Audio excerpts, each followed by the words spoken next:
गरीबदास जी महाराज जी की जिन वाणियों को अपने घर पे पाठ करने के लिए गुरुजी ने आदेश दिया हुआ है, उनको तो कोई पाठ ही नहीं करता। ये भी तो गरीबदास जी महाराज जी की वाणियों से निकाल के लिखी गई है।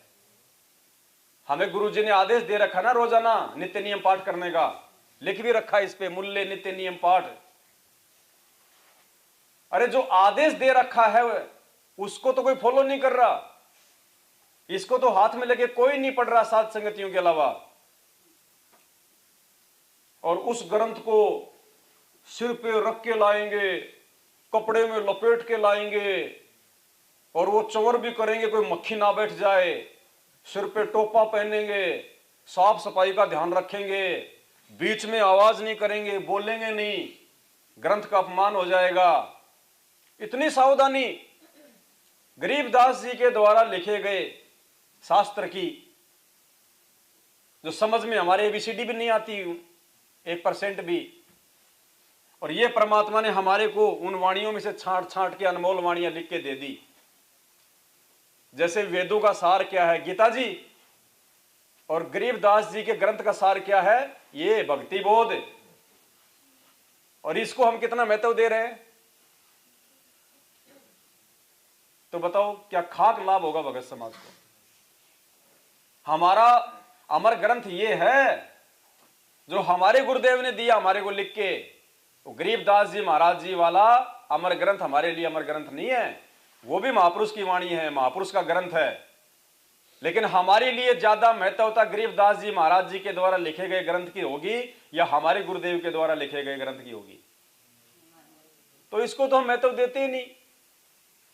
उन लोगों के घरों पे रखी होंगी लेकिन वो कभी खोल के देखते नहीं, क्योंकि उनकी तो आदत है मोबाइल से आरती करने की, ऑडियो वीडियो से आरती करने की। पुण्यात्माओं, क्यों नहीं दे रहे वो लोग महत्व, हम लोग क्यों पढ़ते हैं। हम साध संगति से जुड़े हुए भाई बहन संत रामपाल जी भगवान के द्वारा लिखित इस नित्य नियम को अमर ग्रंथ मान के हम ही क्यों हाथ में लेके पढ़ते हैं। हम खड़े होके पढ़ते हैं आदर सम्मान के साथ में, सिर पे जो है मतलब की वस्त्र बांध के सम्मान में। हम क्यों पढ़ रहे हैं, क्योंकि हमें इसके लिखने वाले की पहचान हो गई कि कौन है इसके लिखने वाला, परमात्मा है या कौन है। तो जितना महत्व उन लोगों के द्वारा गरीबदास जी महाराज जी के उस ग्रंथ के पाठ को दिया जाता है, अगर उसका 5% भी यदि हम इस नित्य नियम को दे दें, और जो विधि बताई है परमात्मा ने तीनों समय की आरती की, यदि उस विधि से हम आरतियां करना शुरू कर दें, उस पाठ से हजारों गुना ज्यादा फायदा परमात्मा आपको रोज ये पाठ करने से देगा, इस पाठ के करने से।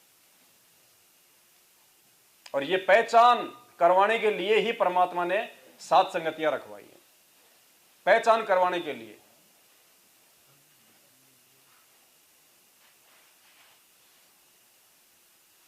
अब हम क्या करते हैं, मोबाइल में आरती लगा दी, सुबह की आरती लगा के कोई तो बाथरूम में भग गया, कोई बच्चों को स्कूल छोड़ने के लिए चला गया, कोई अपने और किसी तीसरे काम में लग गया, या कोई पहले नहाएगा धोएगा फिर खाएगा पिएगा, और जब मोटरसाइकिल स्टार्ट करेगा कि 1 घंटा लगेगा काम पे जाने में, तो डाल के मोबाइल जेब में चला के नित्य नियम फुर्र कि रास्ते में नित्य नियम भी हो जाएगा। तो ये पाठ नहीं कर रहे हम अपनी खाई खोद रहे हैं। आने वाले समय में दुख और परेशानियों को आमंत्रण दे रहे हैं, पाठ नहीं कर रहे। पाठ का मतलब होता है इसको पढ़ना। ये पुस्तक किस लिए दी जाती है नाम दीक्षा के समय, घर पे लाके रखने के लिए, वीडियो से आरती करने के लिए। एक एक मोबाइल दे देते गुरुजी सबको। क्यों लिखा परमात्मा ने इसका मूल्य, नित्य नियम पाठ, ताकि हमें याद रहे, रोज हम देखें इसको।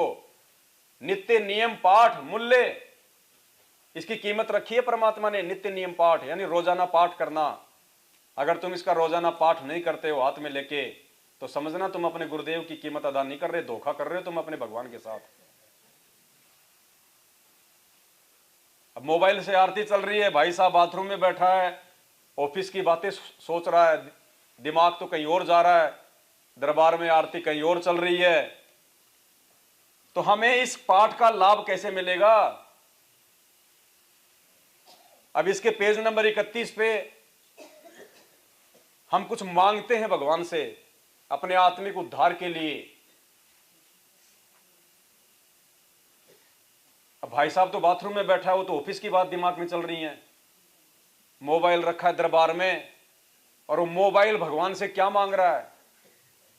गरीब उत्तम कुल करतार दो, द्वादश भूषण संग, रूप द्रव्य दो दया करो, ज्ञान भजन सत्संग, शील संतोष विवेक दो, अक्षमा दया इकतार, भाव भक्ति वैराग्य दो, नाम निरालम सार, जोग जुगति स्वास्थ्य जगदीश दो, सूक्ष्म ध्यान दयाल, अकल अकिन ए जन्म जति, अट सिद्धि नो निधि ख्याल। अगर हम इस भक्ति बोध को हाथ में लेके अगर ये वाणियां अपने परमात्मा के दरबार साहिब के सामने खड़े होके नहीं पढ़ते हैं, या जो भाई बहन अनपढ़ हैं,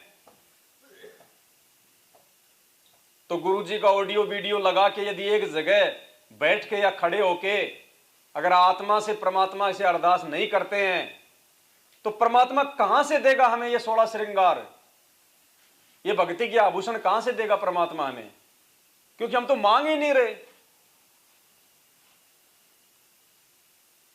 देगा कहां से भगवान? गरीब उत्तम कुल करतार दो, द्वादश भूषण संग। उत्तम कुल, हे करतार, हे परमात्मा, हे गुरुदेव भगवान, आप हमें उत्तम कुल दीजिए। उत्तम कुल यानी जब तक हम इस पृथ्वी पे रहें, आपकी भक्ति करें, तो यहां पे आप हमारा एक ऐसा परिवार बना दो, आप जो है मतलब कि एक ऐसा वो कुल तैयार कर दो जो हमारी भक्ति में कोई बाधा ना करे, वो हमारा सहयोगी हो, सभी नाम उपदेशी हो, आपकी भक्ति में कोई रोड़ा ना अटके। गरीब उत्तम कुल करतार दो। और दूसरा उत्तम कुल कि हे परमेश्वर, इस कार लोक से आप हमारी मुक्ति करके आप हमें सतलोक वाला उत्तम कुल दे दो। परमात्मा, आप हमें उस अमर लोक में भेज दो। उत्तम कुल है वो, सर्वश्रेष्ठ परिवार है वो हमारा, वो जो सतलोक में है। हम ये मांग करते हैं हम परमात्मा से। अब वो जो बाथरूम में बैठा है या बच्चे को स्कूल छोड़ने चला गया, अब बताओ क्या देगा उसको परमात्मा? मांग रहा हो, मांग ही नहीं रहा तो भगवान देगा कहां से? अरे बिना रोए तो मां भी दूध नहीं पिलाती, तो बिना मांगे भगवान कहां से दे देगा? जब उसकी विधि अनुसार हम भक्ति नहीं करेंगे, जो विधि उन्होंने बताई है, जो वचन उन्होंने हमें दे दिए, हम उन वचनों पे नहीं चलेंगे, नित्य नियम को यदि हम सही प्रकार से नहीं करेंगे, तो कहां से देगा हमें परमात्मा? रूप द्रव्य दो दया करो, ज्ञान भजन सत्संग। हे परमात्मा, आवश्यक वस्तुएं जो हमें यहां पे जरूरी हैं, आप हमारे ऊपर उनकी भी मेहर करना, दया करना। परमात्मा, जब धन से कोई काम होना हो तो परमात्मा आप जी धन दे के भी हमारे ऊपर दया करना। ज्ञान भजन सत्संग, साधु संगति मिले, ज्ञान चर्चा हो परमात्मा आपकी, आपके विषय में सुनने को मिले। बताओ डिमांड कौन कर रहा, भगत या मोबाइल? अब मोबाइल डिमांड कर रहा तो भगवान ने मोबाइल में 32 GB का मेमोरी कार्ड डाल दिया, सत्संग का भर के ले बेटा साथ संगति कर। सारा दिन बेचारा परमात्मा की चर्चा करता रहता है जब भी चलाओगे, और उस भगत से करके दिखा दो 5 मिनट तुम चर्चा। गुरु जी का आदेश ही नहीं है साथ संगति करने का, तुम्हारा नाम खंड है। तो मोबाइल मांग रहा है, तो मोबाइल में भगवान ने मेमोरी कार्ड दे दिया उसको 32 GB का भर के। भगत नहीं मांग रहा, तो पुण्यात्मा वो भगवान मिल गया, इतनी अच्छी भक्ति मिल गई, फिर भी हम ड्रामे कर रहे हैं। कैसे प्रसन्न होगा फिर ये परमात्मा? कैसे हमारा मोक्ष होगा? अरे भगवान पाने के लिए ऋषि मुनियों ने तो लाखों लाखों साल तपस्या, हजारों हजारों साल तो उनकी आंखें नहीं खुलती थी, और हमें परमात्मा ने कहा कि ये 2-3 घंटे की भक्ति है, जिसमें 1.5 घंटा तो आरती आ गई, और 1.5 घंटे भी अगर हम मंत्र जाप कर लेंगे, चलते खाते उठते बैठते, तो भी परमात्मा दया बख्श देगा। और वो भी हम ढंग से नहीं कर पा रहे, वो 3 घंटे भी हमको महाभारत लग रहे हैं 24 घंटे में। गरीब 4 पहर धंधे गया, 3 पहर गया सोए, एक पहर हरि नाम बिना तेरी मुक्ति कहां से। वो एक पहर यानी 3 घंटे भी हम ढंग से परमात्मा की भक्ति में नहीं लगा पा रहे।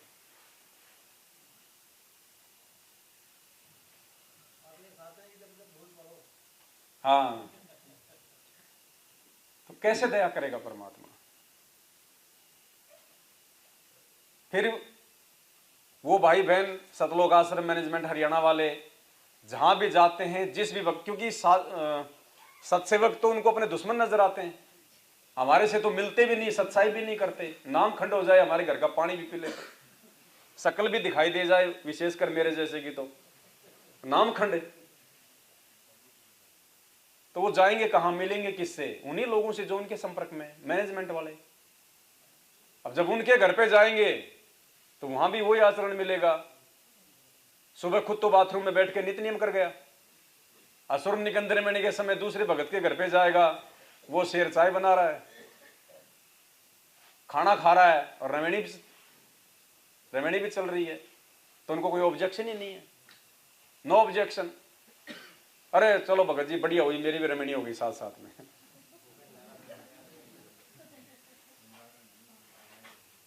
पर कई तो ऐसे महापुरुष हैं, बाथरूम में लेट हो जाए तो उनकी तो रमणी भी साथ ही हो जाती है, क्योंकि नित्य नियम के बाद में रमणी चलती है ऑटोमेटिक, उनके तो नित्य नियम रमणी दोनों साथ में हो जाती है। तो पुण्यात्माओं, ये सद्बुद्धि, ये इतनी बातें जिन पे आज हम बैठ के यहां पे विचार कर रहे हैं, ये भगवान की विशेष मेहर है। सोच नहीं सकते हम लोग। वो लाखों का जन समुदाय, आप उन आश्रमों में देखो, वीडियो आते हैं, कोई भी आदमी सही विधि से आरती नहीं करता, भक्ति नहीं करता। वैसे उनके बच्चे करेंगे, वैसे उनके माँ बाप करेंगे, तो देखा देखी मनमाना आचरण। अब भगवान कहां से लाभ देगा भाई? फिर ये प्रार्थनाओं का दौर शुरू हो जाता है, लगाओ प्रार्थना, लगाओ प्रार्थना, क्योंकि भक्ति सही की नहीं, परमात्मा की तरफ से कोई लाभ मिला नहीं, फिर लगवाएंगे प्रार्थना, फिर वो और ठगे जाएंगे, ज्योति करवा, पाठ करवा। और परमात्मा ने स्पष्ट कह रखा अपने सत्संगों में कि ये पाठ कोई मोक्ष में सहायक नहीं है। ये गरीबदास जी महाराज जी की वाणियों का जो तुम पाठ करवाते हो ना, इससे मोक्ष नहीं मिलेगा।